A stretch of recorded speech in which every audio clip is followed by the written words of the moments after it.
¿Qué tal, amigas y amigos? Estamos reiniciando las tertulias académicas del Instituto de Investigaciones Históricas, Antropológicas y Arqueológicas de la Escuela de Historia.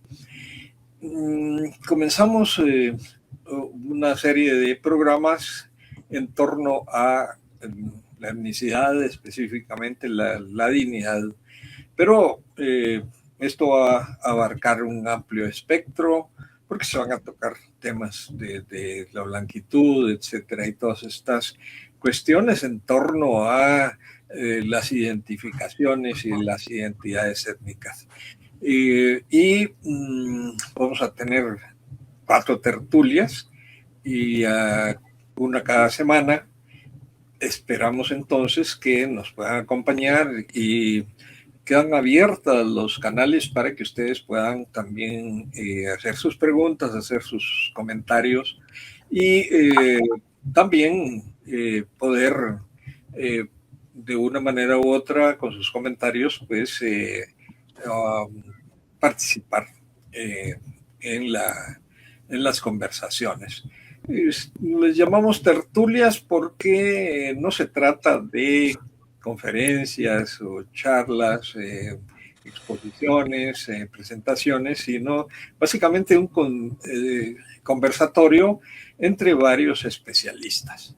Así pues, sin más preámbulo, voy a presentarles a la coordinadora de estas tertulias, la doctora Isabel Rodas Núñez. Bienvenida, Isabel. Muchas gracias, Edgar, y pues gracias al Instituto de Investigaciones Históricas de la Escuela de Historia por estos espacios que permiten el diálogo con colegas y compañeros que están trabajando temas que son de nuestro interés en el trabajo del instituto. Como dice Edgar, iniciamos una serie de conversaciones, 4 conversaciones con profesionales que han investigado sobre el tema de las identidades ladinas y pues el interés está en, a pesar de que pareciera ser una categoría que entre las actuales generaciones jóvenes comienza a estar en desuso, la categoría de ladino para nombrarse, para identificarse.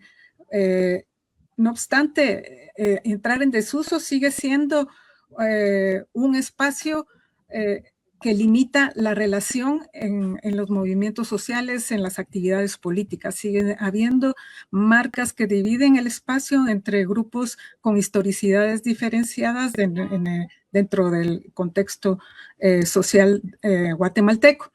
Es por eso que nos interesa entonces emprender una serie de comprensiones de qué significa esta posición, esta clasificación dentro de la sociedad guatemalteca. Y para ello, el día de hoy, invitamos a conversar sobre el tema a Sergio Palencia y a Edgar Esquit. Sergio Palencia ha escrito textos sobre el estado finquero, en donde la identidad del ladino cobra un sentido, y desde su formación como antropólogo y sociólogo guatemalteco, ha ejercido entonces investigación alrededor del tema.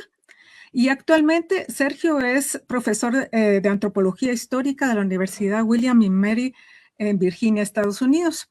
Ha publicado sobre el estado finquero en Guatemala y sobre temas de racismo, capital y estado en Guatemala en la Universidad Rafael Landívar.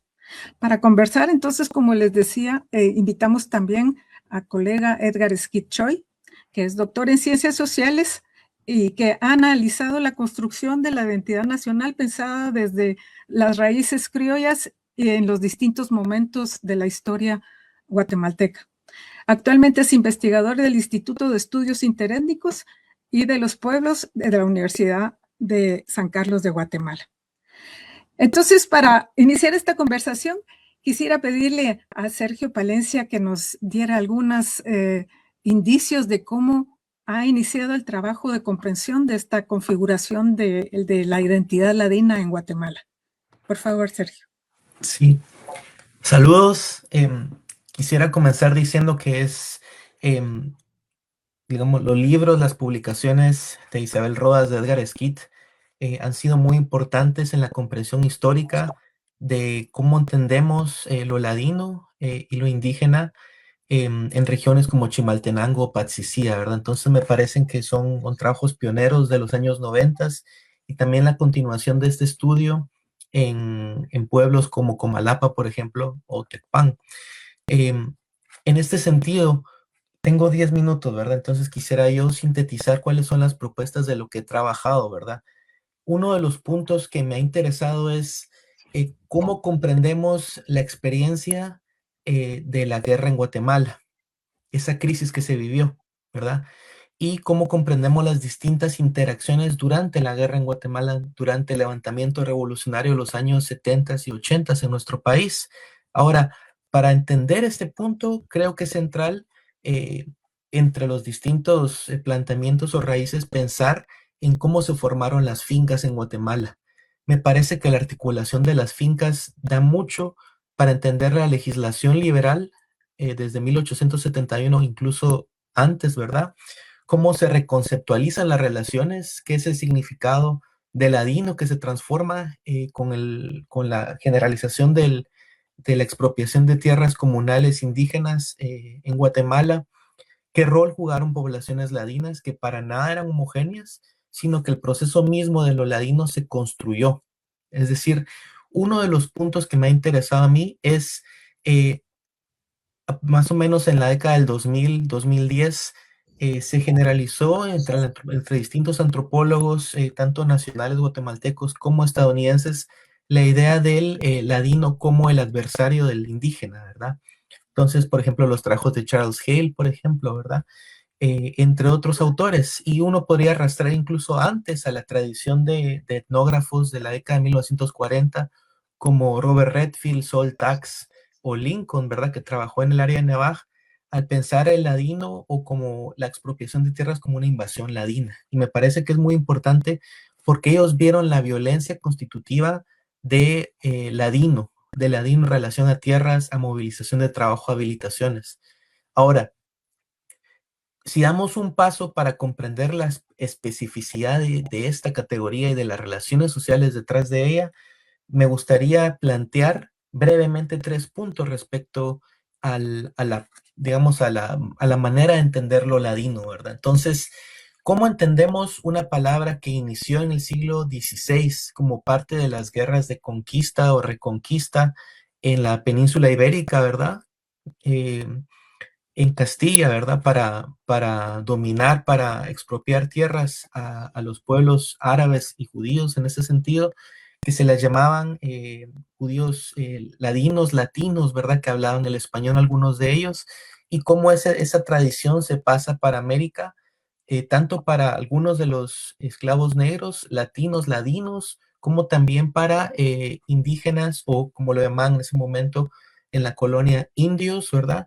Indios latinos, indios ladinos, una manera de expresar el moverse entre las culturas indígenas y también en el mundo colonial castellano, ¿verdad? Ahora, cuando uno piensa en ese origen, es bastante distinto al origen a la acepción del ladino como eminentemente enemigo del indígena.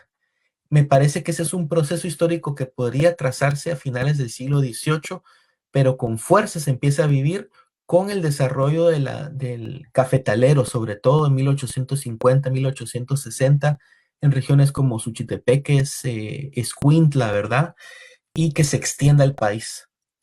En este sentido, vemos cómo lo ladino inicia como una definición colonial del indígena, ¿verdad? Después, cómo lo ladino constituía una separación de castas o estamentos dentro de la misma sociedad colonial, donde muchos indígenas que eran, ellos se definen, uno lo lee en los archivos del siglo XVIII del Archivo General de Centroamérica, casos donde hijos de madre indígena, padre ladino, mestizo, buscan que se les denomine también ladinos. Entonces la existencia de lo ladino también está al interior de las poblaciones indígenas. ¿Cómo llegamos de esa experiencia a un punto donde son dos razas opuestas, dos clases opuestas, que son las palabras que utiliza la legislación liberal con el presidente Varías, ¿verdad? O Reina Barrios en ese sentido. Me parece que es central tener entonces en cuenta que la idea de una crítica a la casta, a la raza o a la clase tiene que partir, en mi opinión, de las relaciones de cómo se formaron las fincas, cómo se movilizó a la población rural, indígena y ladina, y específicamente en ese sentido, cómo las fincas están basadas en una explotación de los pueblos indígenas, ¿verdad? Esto trajo una formación de las razas, una formación ideológica de la oposición de razas, un fenómeno que se reproduce, que pasa también en muchas de las plantaciones de azúcar inglesas en el Caribe, que también pasó en las plantaciones de algodón de azúcar del sur de Estados Unidos, donde no se puede entender plantación o finca sin raza. Entonces, creo que esos puntos son importantes a tener en cuenta. Y efectivamente, cuando uno se mete a leer por ejemplo, los procesos, las expedientes de tierras entre 1856 y 1920 con Estrada Cabrera, ya después, ¿verdad? Uno ve que efectivamente hay un uso deliberado del gobierno liberal por separar tanto a nivel gubernativo, ¿verdad? Entre municipalidades indígenas y ladinas, como de imponer funcionarios ladinos en pueblos indígenas, en municipalidades indígenas, y esta expropiación lo que hace es que opuso y creó un proceso de oposición que ya venía del siglo XVIII, pero que toma su dinámica más fuerte en ese sentido. Ahora bien, enraizar la categoría de ladino en las relaciones de poder implica en este sentido también ver cómo el papel del militarismo se produjo y se insertó con la expropiación de tierras y con la movilización laboral. Yo he estudiado lo que es el caso de Escuintla y el caso de Quiché en este sentido. Y uno de los puntos a tener en cuenta es que si bien todavía a inicios de 1820, 1825, todavía los expedientes de tierra hablaban de comunidades mulatas, afrodescendientes, comunidades indígenas, algunos pipiles o cachiqueles. Posteriormente se utiliza la palabra municipalidad para quitar la idea de la parcialidad o la corporación de castas, ¿verdad? Era una homogenización con el sentido de expropiación. Y hacia 1840, 1850, vemos cómo pueblos mulatos, ¿verdad? Pueblos indígenas, perdón, pueblos mulatos, sobre todo pueblos ladinos en la costa sur, empiezan a ser llamados indiscriminadamente ladinos. Es decir, hay una homogenización. Esto, cuando uno avance hacia la Revolución Liberal de 1871, la categoría de ladino básicamente es una oposición del régimen liberal finquero para expropiar tierras y crear una comunidad antiindígena en ese sentido. Entonces sí es concreto y es real este proceso. Ahora, fue el régimen finquero también el que produjo estas dinámicas, ¿verdad? Me parece importante tener esto en cuenta. Y cuando uno analiza las partidas de nacimiento o de función de las personas que llegaron a apropiarse tierras en Chajul, en Cotzal, uno ve tres dinámicas. Quisiera nombrarlas. Uno, se menciona de propietarios de fincas de origen español o asturiano que son denominados ladinos. Entonces, otras nacionalidades son ladinizadas, por ponerlo así, ¿verdad? Entonces, el concepto de ladino abarca otras expresiones étnicas o nacionales que no estaban previamente. Segundo, el papel de las milicias liberales es central en la consolidación del régimen liberal. Y con esto me refiero a cómo las milicias, la separación entre milicias ladinas e indígenas o la subordinación de milicianos indígenas a tenientes o capitanes ladinos fue central y cómo esto se reprodujo digamos, en el otorgamiento de tierras a milicias quichés en territorio Ixil, por ejemplo, o milicias ladinas de Chiantla en territorio de Uspantán. Entonces, vemos que el régimen liberal provocó conflictos que podrían denominarse étnicos o raciales, habría que ver. el punto es que la lucha por la tierra se realmente reconfiguró el punto de casta o de apropiación de tierra. ¿Cómo esto se expresó durante la guerra? Esto sería también otro punto importante. El punto, y con esto me quisiera quedar por el momento, es cómo planteamos la relación entre una formación finquera inserta en el capitalismo mundial y cómo van habiendo cambios en las formaciones raciales de los pueblos complejos de Guatemala. Con esto me quedaría. Muchas gracias, Sergio. Entiendo entonces que para la comprensión de lo ladino es necesario también inscribirlo dentro de un proceso de desarrollo del capital, ¿verdad? No sé, Edgar, ¿cómo ves tú esa relación entre esas desarrollo de relaciones de expropiación que generan conflictos entre territorios que están poseídos por comunidades y la entrada de estos nuevos actores que son denominados de una manera específica por el Estado en esta nueva dinámica del siglo XIX, perdón? Gracias, Isabel. Y bueno, y gracias por la invitación para estar en esta tertulia. A mí me parece que sí, cabalmente esta relación entre el capitalismo que se va estableciendo en el siglo XIX en Guatemala y que está bastante vinculado con el sistema capitalista colonial que se instaura en el mundo en ese mismo siglo, ¿verdad? Pues esa vinculación que va a tener la oligarquía guatemalteca, el Estado guatemalteco con este proceso mundial, tiene mucho que ver con este nuevo proceso de expropiación que se da en ese momento, ¿verdad? Y hacia los pueblos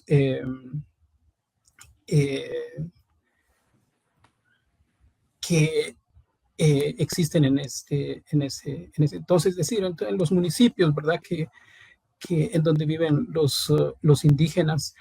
Y como Sergio dice, pues esto está relacionado con la historia anterior, es decir, con el desenvolvimiento que ha tenido la población ladina durante el siglo XVIII. Porque como hemos visto en estos procesos que se sucedieron en Patzicía, en el altiplano central, ¿verdad? Chimaltenango y otros lugares. El siglo XVIII es como el momento donde se da una mayor apertura hacia los ladinos en los pueblos y que poco a poco van tomando lugar político y van asumiendo control sobre las tierras. Y entonces ese proceso, por lo menos en el altiplano central, es bien claro, ¿verdad? A mí también me parece importante algunos de los énfasis que hace Sergio en sus escritos cuando habla sobre la importancia de estudiar la historia heterogénea de los ladinos, ¿verdad? Entonces, a mí me parece que esta perspectiva metodológica, teórica, puede servir bastante para entender cómo el Estado está construyendo está tratando de homogeneizar a esta población frente a los indígenas, es decir, para construir ese control, ¿verdad? Y bueno, desde las comunidades indígenas, si uno piensa en Comalapa, en Patzicía, en toda esta parte, hay una visión sobre lo ladino que cabalmente se centra en esta dicotomía, ¿no? Aunque siempre en las comunidades como estas hay, se conoce de ciertas diferenciaciones entre los ladinos que dirigen la política, que tienen el control sobre la tierra, eh, y, y que entonces están construyendo o están definiendo la vida en estas comunidades en muchos sentidos. Y en este sentido, y en este caso, a mí me parece también importante este aporte tuyo, Isabel, en donde estás hablando sobre la blancura como un capital en las manos de los ladinos en este momento, ¿no? Y entonces, al principio hablabas sobre, bueno, lo ladino como un concepto, como una categoría que empieza a ser dejada a un lado por los ladinos mismos, ¿no? Pero a lo mejor yo diría que esto es por un sector de la población, porque la blancura como capital sigue siendo algo importante, algo fundamental en las relaciones que establecen los ladinos con los indígenas. Entonces, sigue siendo esto como un motor del control que se sigue estableciendo sobre esta población indígena. Y el control, obviamente, de los recursos que hay necesidad de controlar, ¿verdad? Desde las élites. Entonces, bueno, la historia de los indígenas en el altiplano central y de la relación con los ladinos, pues seguramente es una parte de todo una parte de una historia heterogénea de lo ladino, pero que de alguna forma, no sé, por la cercanía de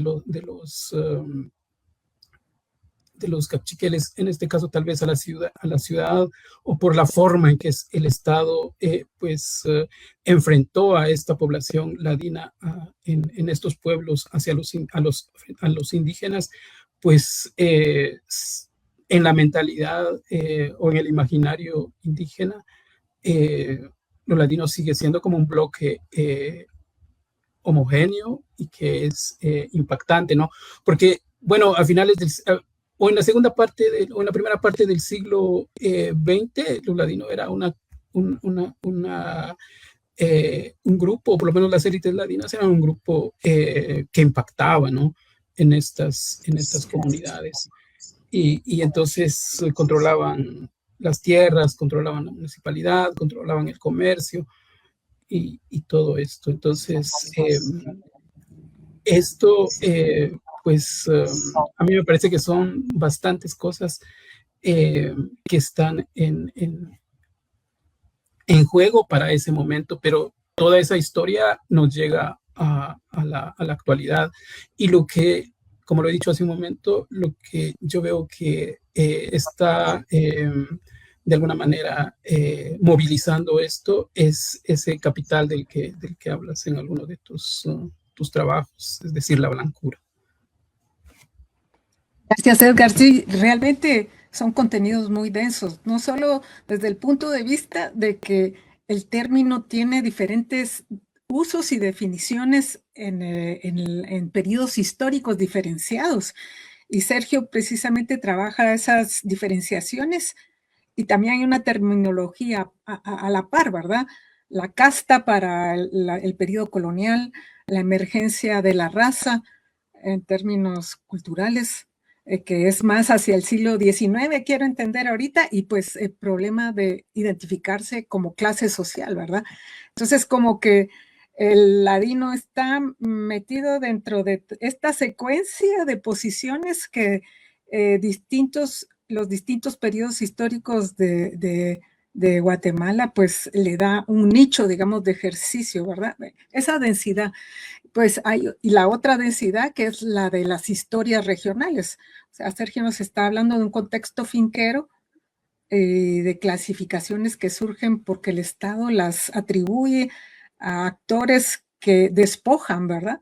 A las poblaciones ubicadas en esos territorios y, y no necesariamente es también la historia de todos los que no son indígenas, digamos que sería la otra definición de lo ladino, ¿verdad? Que conviven en otros procesos donde no necesariamente están en competencia y en este proceso de ejercicio de expropiación y de control de las relaciones de producción, ¿verdad?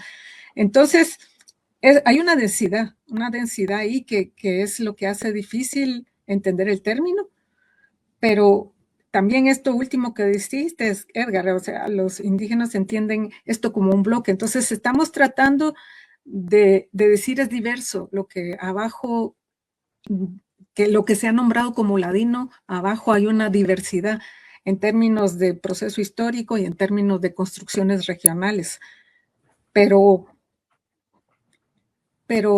al final nos vemos como bloque, ¿verdad? Nos vemos en la homogeneidad.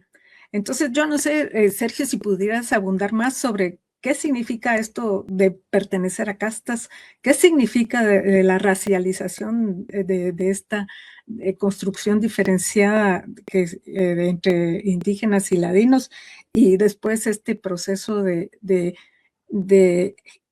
relación que pasa por el capital, ¿verdad? Por la clase. Y algo que mencionas también en tu texto es el control directo, el poder directo que se funda en la violencia y el control que se funda en los procesos que pasan por el capital, por el salario, ¿verdad? Sí, y voy a mencionar tal vez este ejemplo brevemente. En conversaciones con mi esposa es de Perú, ella me contaba que durante el siglo XX, incluso hacia finales del siglo XX, todavía en Perú se utilizaba la diferenciación entre cuando uno iba a sacar su cédula, por decirlo, ¿verdad? Sí, ¿verdad? Entre si a alguien le definían como blanco, si lo definían como mestizo, por ejemplo. Y la definición de mestizo, incluso había dentro de la clase media peruana, había una idea de que no, que había que rechazarla, lo mestizo como algo impuro, algo que no cuaja, ¿verdad? Entonces, cada país en América Latina tiene una configuración de cómo la colonia ha impactado las formas sociales. Muy distinto es el caso mexicano con la idea de lo mestizo como una integración, supuesta integración, eh, eh, una hibridación, ¿verdad? De los pueblos. En el caso guatemalteco, creo que es clave entender que la categoría de ladino, em, en su forma histórica, desde 1860 a 1920, por lo menos, en esa forma, es una categoría asociada al militarismo. Es una categoría asociada a la oportunidad de agenciarse de tierras. Cuando uno ve y estudia la sección de tierras para Quiché, por ejemplo, uno se da cuenta que muchas de las personas que solicitaron 15, 30 caballerías de tierra estaban vinculadas con alguna parte del gobierno, con el presidente incluso, el presidente Cabrera, Estrada Cabrera daba estas tierras, pero también la importancia de los militares, ¿verdad? Entonces, tanto altos oficiales, desde generales bajando hasta capitanes, podían tener 30, 15 caballerías de tierra y los milicianos, bueno, se les asignaban a veces hasta 100 caballerías de tierra y había una diferenciación. Muchas veces se pedían tierras de manera distinta, ladinos e indígenas. Ahora, ¿por qué es tan central el estudio de la tierra en este sentido? Precisamente porque son son los orígenes de esta desigualdad terrible que pasa en Guatemala, ¿verdad? Y es necesario enfatizar que la manera como se vivió, se experimentó la categoría de lo ladino es una categoría, es una relación social sumamente violenta, ¿verdad?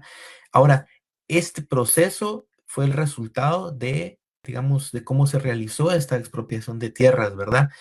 si uno rastrea políticamente la formación de lo ladino en el gobierno liberal, creo que hay ejemplos que ayudan en cada región a entender qué se estaba disputando bajo la categoría de ladino o indio en ese momento, ¿verdad? O indígena. Y me parece un punto importante tener en cuenta la tradición rebelde de los pueblos de Totonicapán, tanto desde las rebeliones de 1818-1820 con Lucas Aquiral, Atanasio Tzul, ¿verdad? Como alguna que a veces pasa desapercibida, que es el levantamiento contra el gobierno de Rufino Barrios en 1876. Ahora, la diferencia es que el momento de la rebelión se pasa a Momostenango y a Santa María Chiquimula. Y el gobierno liberal, Rufino Barrios en este sentido, temían que se iba a generalizar una rebelión que ellos llamaban conservadora, ¿verdad? Donde se formó una guerrilla indígena ladina.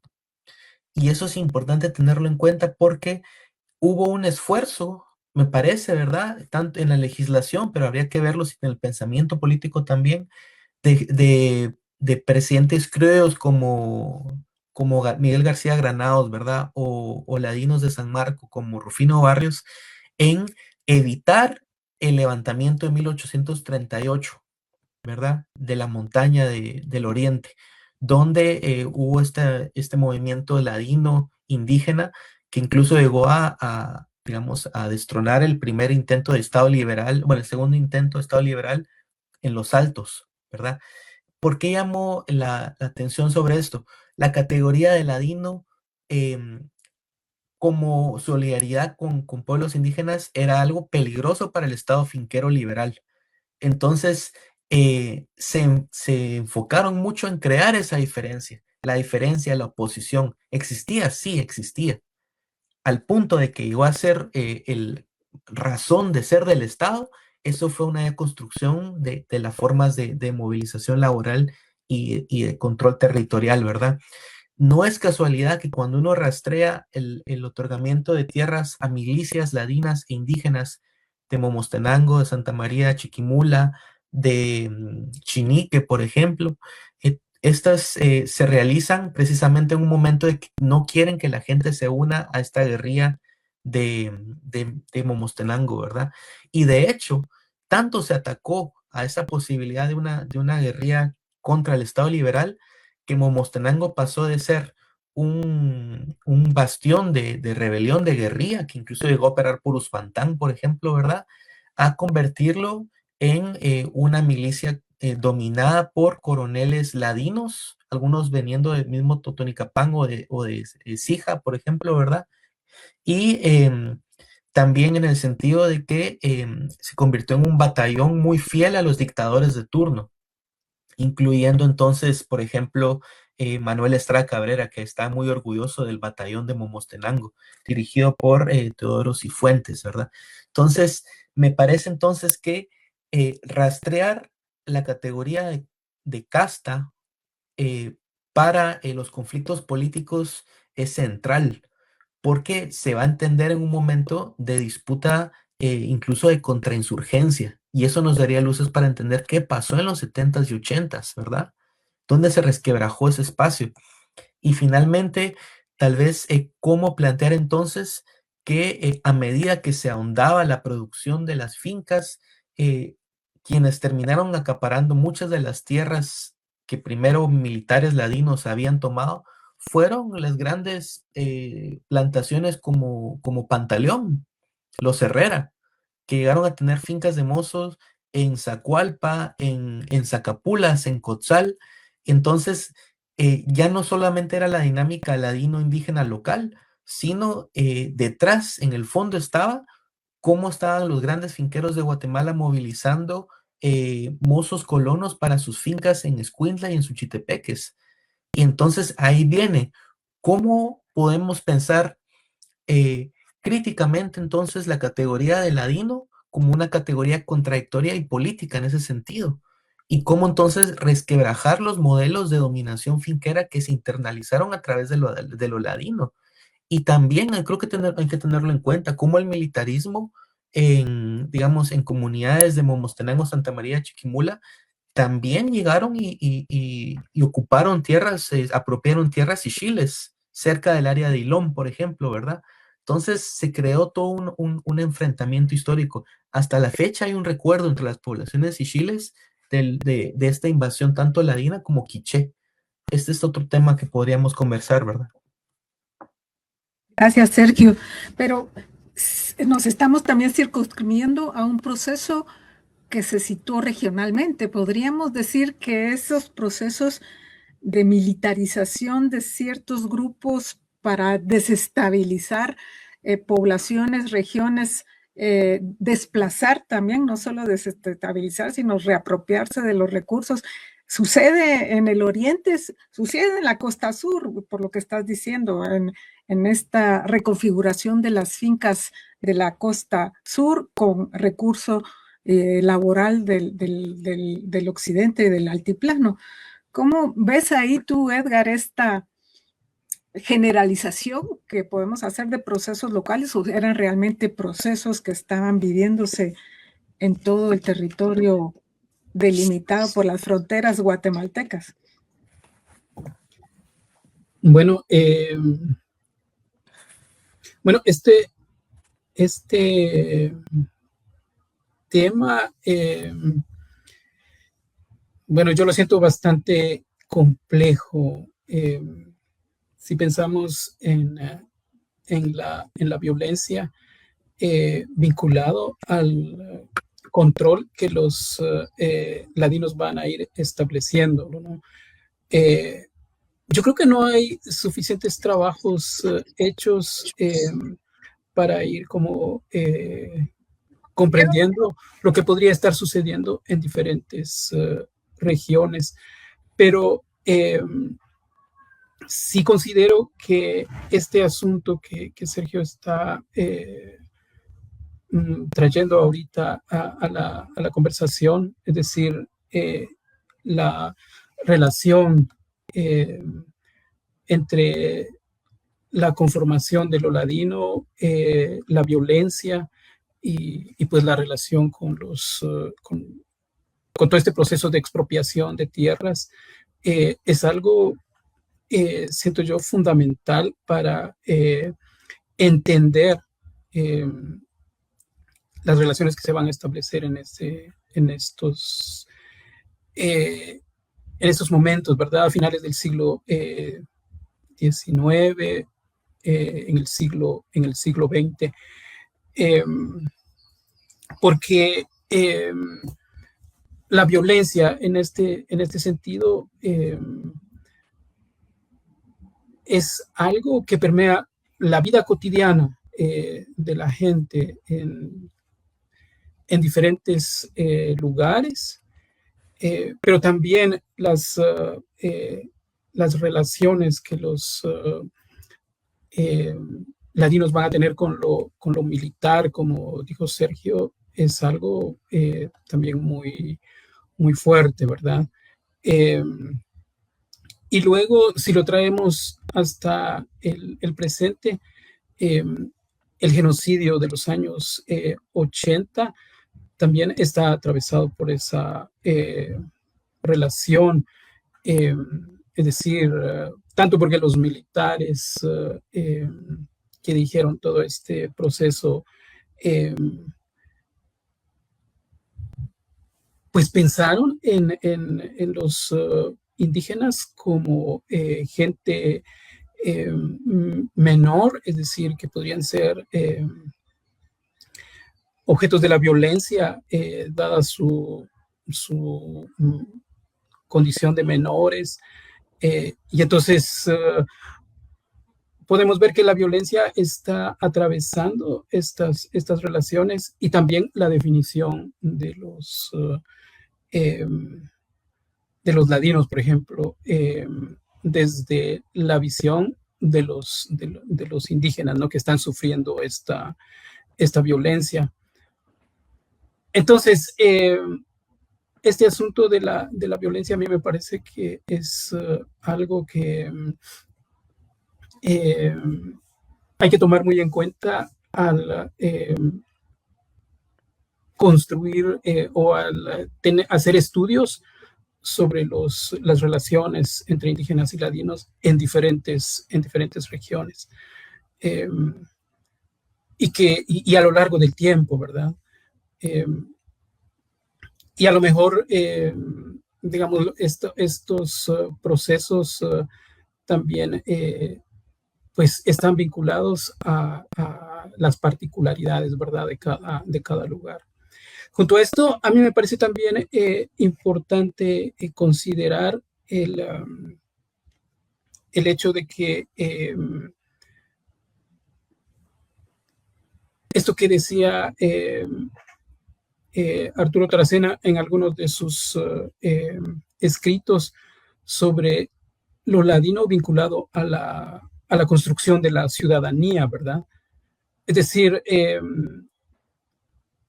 la construcción de la ciudadanía en guatemalteca vinculado a la conformación de una identidad ladina tendría mucho que ver con la segregación que se produjo en el siglo XIX y en el siglo XX, porque a los ladinos que están persiguiendo tener esta categoría, es decir, ser ciudadanos, en tanto que esta categoría de ciudadanía está vinculado con lo civilizado. Y entonces, y esto está dividiendo otra vez a los grupos que se están relacionando en este espacio o en este campo de poder, y en donde los indígenas están siendo colocados en la servidumbre, ¿verdad? Y en algunas otras ocasiones yo he dicho que en este sentido la Constitución de Guatemala era como el estatuto, fue siempre el estatuto de los ladinos que estaban buscando esta ciudadanización, y el reglamento de jornaleros durante mucho tiempo fue como el estatuto dado a los indígenas, ¿no? Y entonces había esta segregación, pero la idea de ciudadanía también tiene mucha vinculación entonces con esta segregación. Y ahora que estamos hablando de la violencia, yo pensaría que también esta idea de ciudadanía de este momento, pues está relacionada también con la constitución de la violencia, ¿verdad? Porque digamos que se habla sobre durante el genocidio de los 80 se habló sobre los buenos ciudadanos y los malos ciudadanos, y los malos ciudadanos manipulando a los indios. Entonces, ahí digamos que hay estas relaciones van a estar permeadas por la violencia, porque los indios y los malos ciudadanos van a ser objetos de la violencia para salvar a los buenos ciudadanos, ¿verdad? Entonces,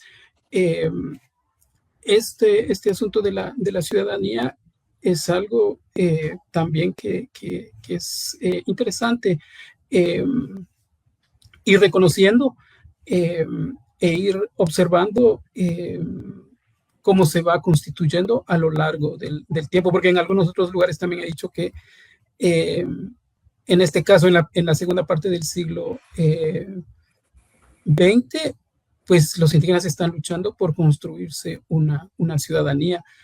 O en la primera parte, los indígenas también están tratando de construirse su ciudadanía, pero también tratan de vincularse a la educación o a lo militar para buscar sus derechos, ¿no? Entonces, es algo muy interesante este asunto para mí, pues, de la ciudadanía y vinculándolo con esta conversación sobre la violencia. Una pregunta que yo he tenido también a lo largo de todos estos años, en los últimos años, es si esta aplicación de lo étnico a lo ladino.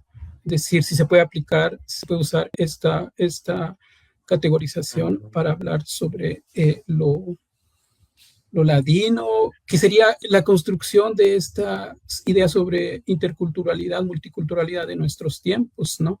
Llevado a estas 4 categorías definidas en los acuerdos de paz.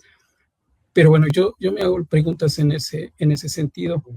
Y bueno, también me parece, ya como hablando sobre el presente,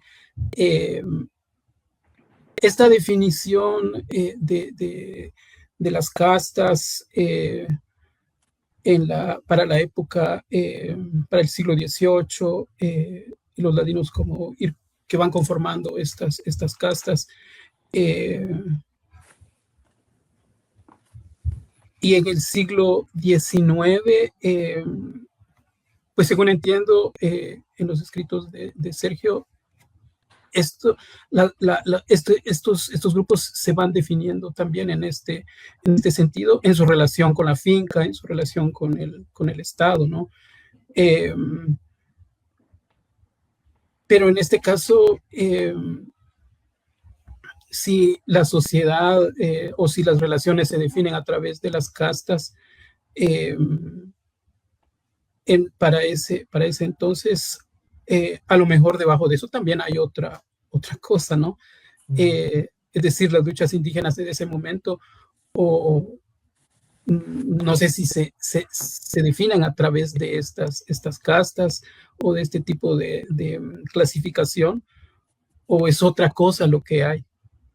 O estas alianzas de las que está hablando Sergio, también en otros lugares para enfrentar ciertos poderes, si se establecen a partir de esta clasificación de castas, o hay algo más debajo de estas vinculaciones, ¿no? Yo me quedo con esas preguntas. Gracias. Sí, yo no entiendo muy bien cómo usan el término de castas, la verdad. Entiendo que las castas es una multitud, un grupo, una masa heterogénea de personas con mestizajes diversos y funciones diversas dentro de la sociedad colonial, y que sobre esa base construye el Estado liberal sus iniciativas para reorganizar el territorio, los recursos, la mano de obra, ¿verdad? Pero no sé si estoy bien en esa comprensión. No sé, Sergio, cómo la pensás y cómo ahorita Edgar la mencionó dentro de esta relación de construcción de un espacio de ciudadanos y de no ciudadanos que son movilizados a través de estrategias que pasan por la violencia. Sí, son puntos muy importantes porque refieren a ciertas relaciones, y cada una de estas palabras apunta hacia una relación o la oculta, ¿verdad? Me parece a mí que, por ejemplo, cuando se habla del carácter étnico de lo ladino, ¿verdad? Que planteaba Edgar, me parece que es un punto muy importante, precisamente en los debates, sobre todo desde los 90 hacia el 2007 más o menos, donde se estaba pensando en términos después de los acuerdos de paz, de constituir distintas etnias o pueblos, y qué tanto lo ladino es un pueblo, es una etnia, qué define entonces una etnia. Cuando, de hecho, lo ladino, cuando en su forma del siglo XX, tiene base en una división profundamente colonial, pero reconfigurada bajo apuntar al capital, ¿verdad? Entonces, esa contradicción, cuando uno lee la legislación liberal de final del siglo XIX, principios del XX, uno se da cuenta que ellos mismos quieren, los legisladores, ¿verdad? Algunos de apellido Ubico, o el mismo Manuel María Herrera, ¿verdad? El fundador de Pantaleón, ministro de Fomento. Ellos quieren plantear que son modernos o modernizan el país, voy a utilizar esas palabras. Y para eso ya no van a hablar de los beneficios de la casta colonial, que para ellos era la Iglesia Católica y la protección de las tierras ejidales, entre otros, ¿verdad? sino de clases, dicen ellos. Vamos a hablar de clases o de razas. Entonces, uno de los primeros decretos entre 1872-73, es decir, entonces hay la clase indígena y la clase ladina. Por supuesto, estas no son las clases de las que uno estaría acostumbrado a pensar en términos de relación a los medios de producción y el capital. Este es otro tipo de sociedad. Entonces estamos pensando con relación a la tierra y a que el régimen liberal quería impulsar una transformación agraria radical para convertir el país en un país finca y al mismo tiempo utilizar digamos, la ventaja comparativa, dirían los economistas, que es básicamente la historia de opresión colonial sobre los pueblos. Entonces, si antes los ladinos también tenían que pagar digamos, un impuesto en las haciendas y no tenían derechos, incluso eran existencias liminales, esto será otro punto a platicar, también los indígenas con el tributo, ahora lo que se está buscando es transformar ciertas prácticas laborales de los pueblos indígenas y generalizarlas a la sociedad guatemalteca. Entonces uno ve cómo en la categoría de repartimientos de mercancías de finales del siglo XVIII se transforma en los mandamientos finqueros de 1870, 1880. Hay esta idea de retomar qué nos va a servir para movilizar a la población a trabajar en las fincas. Y entonces lo ladino, si es un sinónimo que están proponiendo los liberales, los ilustrados, en los libros de Magdalena Casabús hablan de esto, ¿verdad? Sobre esa ideología liberal. Entonces está hablándose de una reproducción de la casta bajo un impulso del capital. Se está hablando entonces de la nación, pero de una generalización de un tipo de nación que está basado en lo ladino. ¿Y qué tipo de ladino? Lo ladino como idea de lo moderno. Ahora, uno piensa, lo moderno también en el área rural para todos los ladinos. No, ahí hay una ideología también de las élites, ¿verdad? Por asociar lo ladino es todo lo moderno. Y entonces lo indígena, entonces, ¿qué tiene que aprender? La legislación liberal está llena de esto, de una idea de tutelaje, como mencionaba Edgar, la estudia Arturo Taracena en ese sentido, la idea de un rescatar, de un civilizar, punto que está muy acorde con cómo eran los gobiernos liberales para la época en México con el porfiriato, ¿verdad? Que cómo era el gobierno conservador y los gobiernos liberales en Bolivia al final del siglo XIX, la idea del indígena como alguien a civilizar y a enseñar la propiedad privada y no la propiedad comunal. Entonces hay en el fondo hay formas opuestas políticas de relaciones con la tierra, culturales también, que chocan. Por eso yo creo que es muy importante pensar que el Estado no es neutral. El Estado no es una máquina que va a tomar un gobierno y que va a hacer los cambios automáticamente de un periodo a otro. El Estado tiene una carga histórica en este sentido, de expropiación. Yo creo que el Estado de Guatemala es un motor de robo. Es un motor de robo basado en esta herida colonial, diría José María Arguedas, ¿verdad? En esta herida colonial sobre pueblos indígenas y sobre los pueblos ladinos.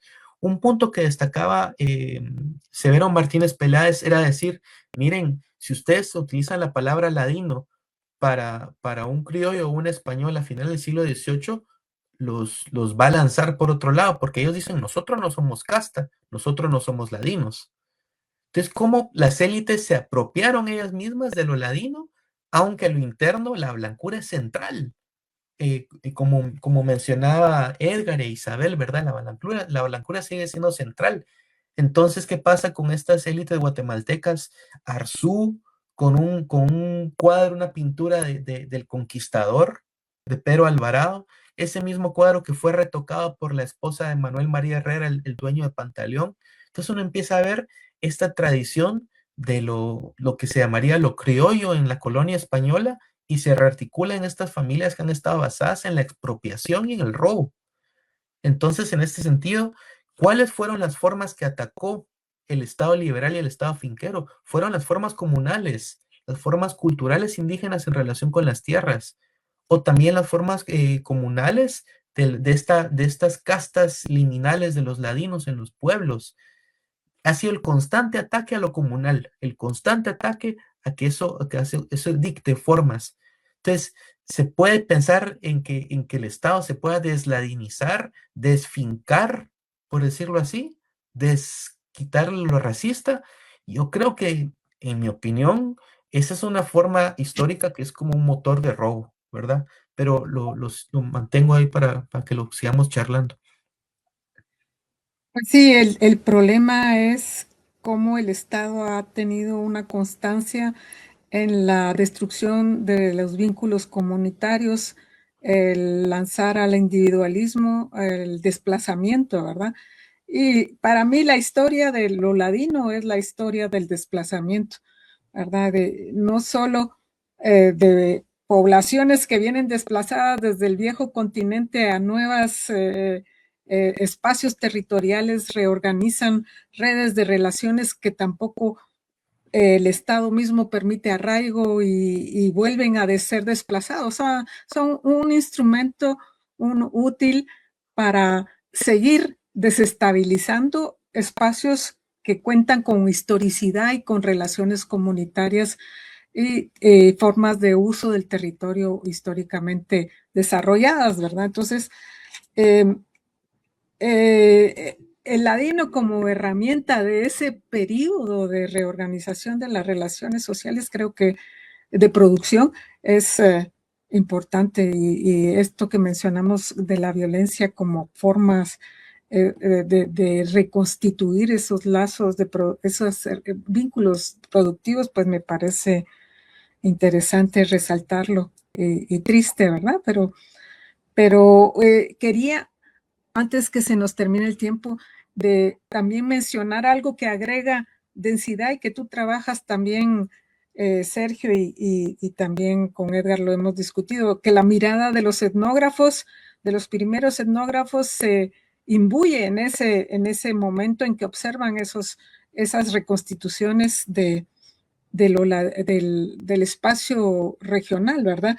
Al inicio hablabas del ladino como invasor, el ladino como enemigo, y pues como la antropología, la etnografía que ve ese momento histórico de recomposición, estabiliza, digamos, un discurso en donde lo ladino queda dibujado como o descrito como el invasor y el enemigo de lo indígena, ¿no? No sé si pudieras abundarnos en eso, Sergio o Edgar.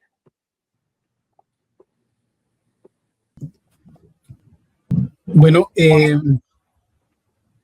no sé si en eso exactamente, pero a mí me parece que esta relación de los ladinos con el Estado y con la finca, o por lo menos en el altiplano central, se puede observar en la construcción de una red que yo a lo mejor de manera muy simple lo he llamado las élites ladinas, ¿no? Pero se puede observar que en el altiplano central se establece, digamos, estas élites en los municipios, pero que están vinculados entre sí y los junta el jefe político o la jefatura política. Y entonces esta red vinculada a través de la jefatura política, pues se conecta después con el Estado, con con este Estado que mueve el robo, como dice Sergio, y con la finca, ¿no? Y entonces, yo creo que estudiar también la jefatura política es algo importante y no se ha hecho mucho de eso en Guatemala, porque nos llevaría a observar estas vinculaciones específicas, ¿no? Y, y yo me atrevería a decir que estas vinculaciones se pueden rastrear en diferentes regiones. Entonces, hay una estructura establecida allí que nos puede mostrar cómo entonces se estructura este despojo eh, desde el Estado y desde la finca, ¿no? No sé, eso podría como decir en este rato. Sergio, ¿quisieras agregar? Sí, a lo mejor respecto a lo que tú decías de los etnógrafos estadounidenses o europeos, ¿verdad? Eh, Me parece que cuando analizamos la categoría de ladino, hay varias maneras, varias aproximaciones metodológicas, algunas más históricas, que es algunas de las que nos hemos enfocado el día de hoy. Muy importante la historia, lo que decía Edgar de estudiar a partir de una organización específica liberal, la jefatura política me parece central. Em, Esa es una manera, lo histórico. Otra manera es la etnográfica, ¿verdad? Cómo se vive la experiencia de qué es lo ladino históricamente en el siglo XX en las comunidades indígenas del altiplano, en Ciudad de Guatemala, ¿verdad? Es muy importante y hay variedades de cómo las categorías se expresan, ¿verdad? Ese es otro punto, la aproximación etnográfica a lo ladino, ¿verdad? Eh, una tercera sería cómo estamos produciendo académicamente digamos, la comprensión de qué es ladino, qué es indígena, ¿verdad? Y en este sentido creo que es importante tener en cuenta que, bueno, Guatemala hemos experimentado estos procesos de colonialismo, ¿verdad? Hemos experimentado también lo que es constituirnos en trabajo de campo para antropólogos, sociólogos de otros países, ¿verdad? Y con esto no los estoy criticando también. Digamos, es una posición también a tener en cuenta, ¿verdad? Las diferencias entre países ricos y países pobres o que han empobrecido, ¿verdad? Y en este sentido, cómo los académicos también construyen una visión de lo ladino que, que parte de una constatación de esa violencia, me parece, ¿verdad? Si uno ve los estudios de Lincoln, por ejemplo, en el área de Ishil, o de Sol Tax o de Robert Redfield, tienen una aproximación a lo ladino eh, que es, digamos, en choque con lo indígena. Claro, estaban viendo el proceso de expropiación, el robo de tierras, de trabajo con el monopolio de los licores, una injusticia tremenda, ¿verdad? Entonces sí lo categorizan, ¿verdad?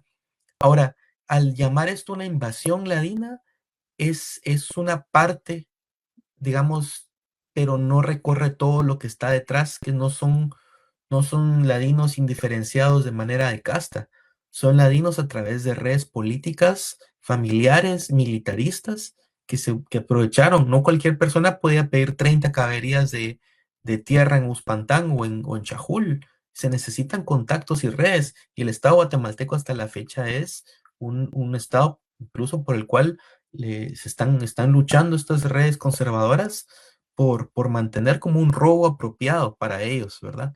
Entonces, eso a tener en cuenta. Eh, Sin embargo, también, ¿quiénes son los que están definiendo lo ladino, lo indígena? Bueno, estos autores que les mencionaba, Redfield, Lincoln, por ejemplo, con muchos aportes. Al mismo tiempo, ellos venían de una sociedad que estaba experimentando las leyes de Jim Crow, las leyes de segregación con los pueblos negros. De hecho, la Escuela de Chicago de Sociología y de Antropología nació como una manera de comprender qué efectos tendría la migración masiva de comunidades negras del sur de Estados Unidos hacia Chicago. Y con ese pensamiento de qué va a pasar cuando ellos vengan del campo a la ciudad, vino Redfield y algunos de estos a Tepoztlán o a Yucatán, y tenían estas ideas entre lo urbano y lo rural, lo mestizo y lo indígena. Entonces reproducían estas dicotomías. Finalmente, esto podríamos conversarlo más a fondo, algunas de las aproximaciones también de Charles Hale, ¿verdad? en su libro Más que un indio. Me parece que es un buen estudio de las relaciones raciales en el área de Chimaltenango, ¿verdad? Al mismo tiempo, construye una categoría de lo ladino que en lugar de plantearla más históricamente, la define en términos de oposición, que es de hecho lo que él escribe en su introducción, punto que se ha reproducido mucho en la academia. Entonces, ¿qué pasa? Se ve la realidad, pero ¿qué está debajo? ¿Y cuál es el fin de estudiar también estos procesos históricos? ¿Cómo comprendemos estos debates también como una pregunta política por cambiar Guatemala? O por cambiar eso que se llama Guatemala, una sociedad que sea menos injusta que lo que está haciendo, ¿verdad? Me parece que son preguntas políticas. ¿Qué implica la solidaridad? ¿Es posible? ¿Es posible rebasar visiones nacionalistas, visiones que reproduzcan esta división y construir algo en común desde particularidades, desde existencias comunales? Es una pregunta también política, creo yo. En todo punto, en todo sentido, creo que plantear la posibilidad de, digamos, de cómo se puede combatir este tipo de relaciones es una urgencia histórica, ¿verdad? Especialmente cuando estamos en este momento histórico en el cual parece que se va a volver a caer en un autoritarismo, ¿verdad? Y vimos algunos de los límites estructurales de los partidos socialdemócratas en Guatemala, pero eso es otro punto. Yo creo que las preguntas en relación a la existencia política de lo ladino es lo más necesario resolver, ¿verdad? Creo que mientras no podamos generar vínculos solidarios, no van a haber movimientos que puedan resistir a estos embates de esta organización que monopoliza, expropia todos estos espacios colectivos en los que Guatemala le quedan ya escasamente, ¿no? Pero es difícil sabiendo toda esa carga negativa que pesa sobre la historia de la constitución de estos élites ladinos de ladinas que se movilizaron a partir de, como decía Edgar, de las redes que les procuró el Estado y la organización de esta economía de agroexportación del siglo XIX. Yo creo que terminamos con algunas ideas de por dónde seguir trabajando esta relación, ¿verdad? No solo qué significa esta presencia como ladino en términos, porque durante los acuerdos de paz la discusión era si los ladinos tenían contenidos culturales propios en el sentido de pueblo, ¿verdad? Y ya la pregunta que estamos planteando es cuál es el sentido político de seguir significándonos y llamándonos o que nos entiendan como ladinos, ¿verdad? Con esta herencia histórica del siglo XIX y pues también del XX, ¿no?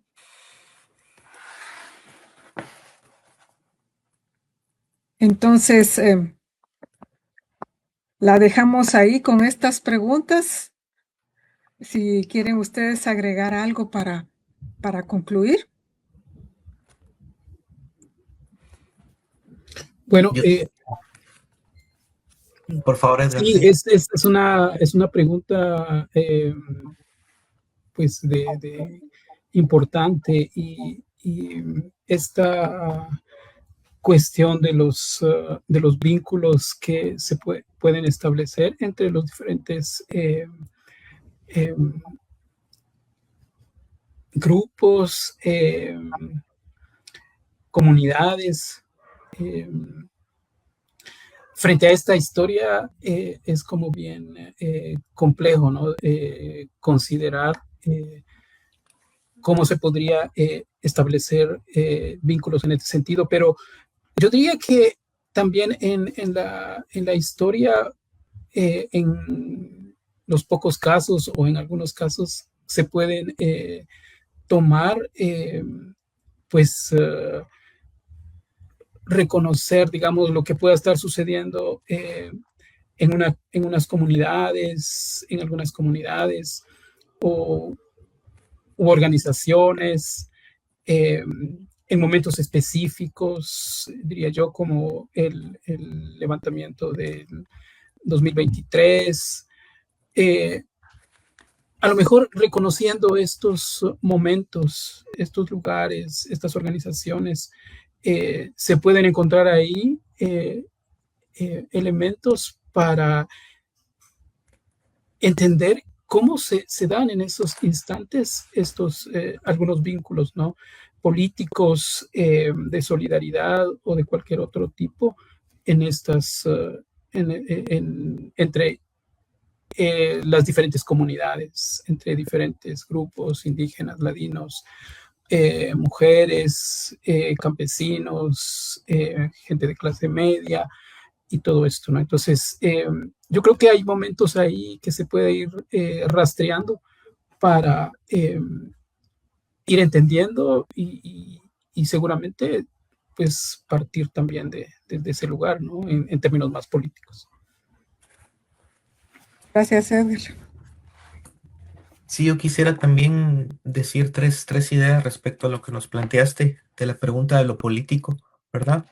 El primero, creo que no se puede pensar un concepto de cambio radical en Guatemala si no se critica la pervivencia de lo colonial. Me parece que es central. Si no se hace esto, creo que va a pensarse que estamos solamente frente a un Estado-nación y sociedad civil y esas categorías de la modernidad, pero no, es algo que pervive lo colonial también con formas del capital. Entonces, una crítica anticapitalista tiene que ser también una crítica anticolonial y viceversa, considero. Esa es la primera. La segunda, la visión del ladino o el ladino como enemigo está enraizada en la historia y es cierto lo que pasó, pero al mismo tiempo convertir esto en la entera mirada política termina, creo yo,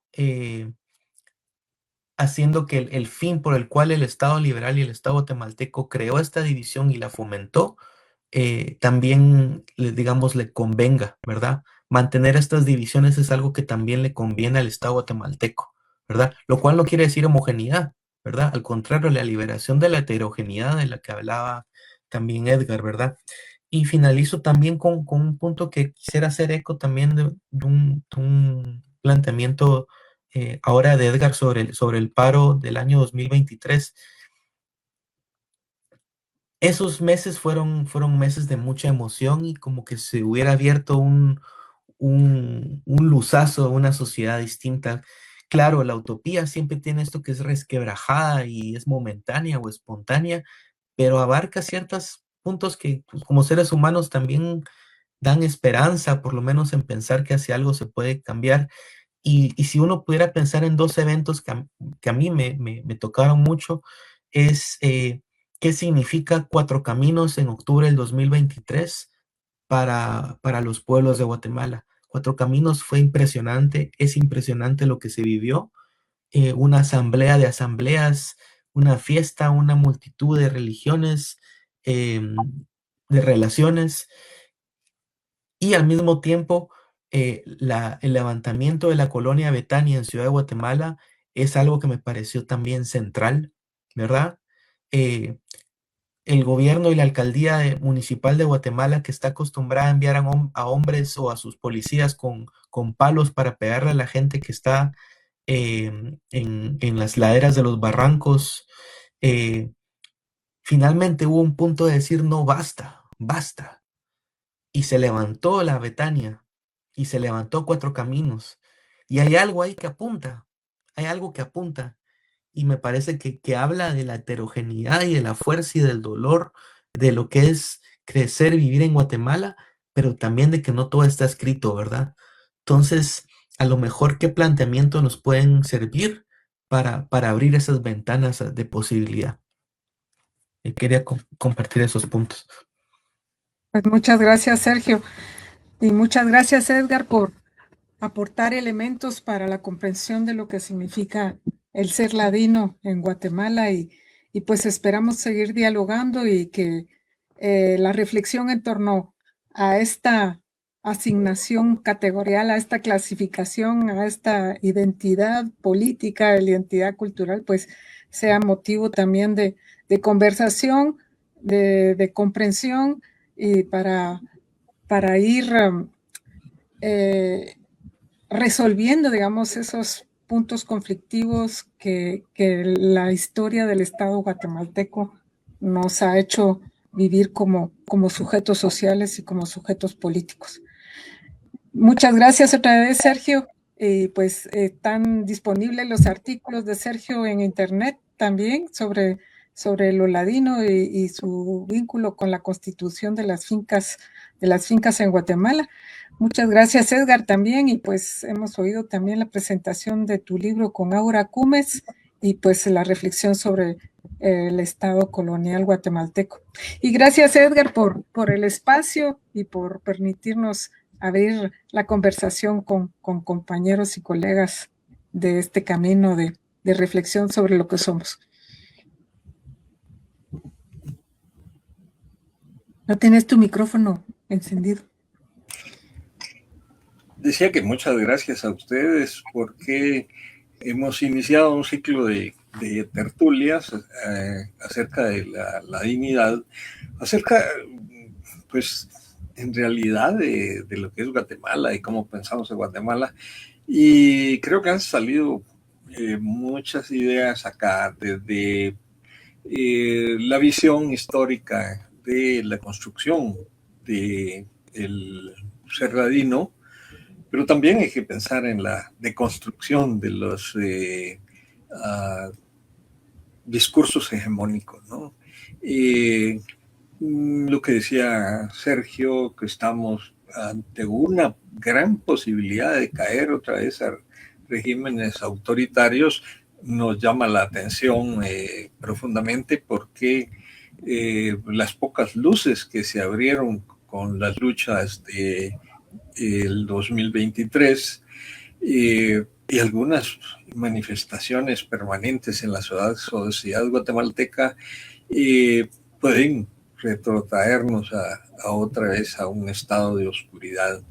Pero cuando se plantean preguntas acerca de el futuro político de la nación, pensando en la nación como una unidad en la diversidad, como se decía en los acuerdos de paz, estas aportaciones de cada uno de ustedes son de suyo importantes. Así es que muchísimas gracias, Isabel, por la idea de organizar estas tertulias, a nuestro compañero de la Escuela de Historia, Edgar Skid, a Sergio, a quien pues quisiéramos tener más contactos, pero vamos a ir construyendo sus puentes para que nos unan. Así es que muchísimas gracias a todos y a nombre de las tertulias académicas del Instituto de Investigaciones Históricas, Antropológicas y Arqueológicas, les damos las mil gracias y esperamos que nos acompañen también la semana entrante con otra interesante tertulia académica. Que estén bien. Muchas gracias. Que estén bien.